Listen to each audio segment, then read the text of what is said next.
The latest developments on this weekend's deadly motorcycle crash in New Hampshire that claimed the lives of 7 people.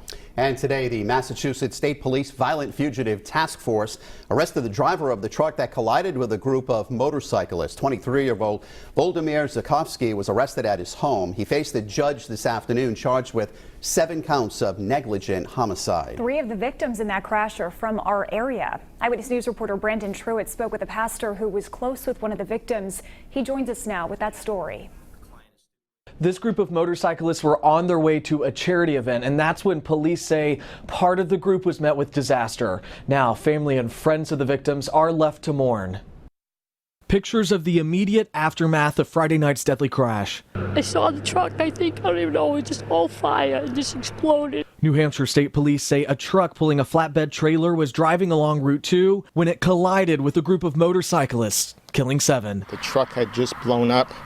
There was motorcycles mangled all over the highway, bodies scattered, yelling and screaming. Witnesses described the immediate aftermath as gruesome. Debris spread all over the road.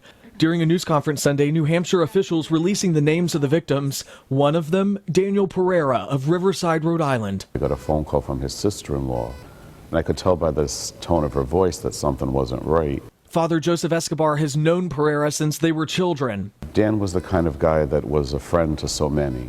Father Escobar saying he married Pereira and his wife more than 25 years ago before baptizing his kids years later. But just his goodness, his kindness, his gentleness, always shone through in what he did. Escobar says the former Marine kept Semper Fi as a mantra his entire life, always wanting to give back to others until the very end.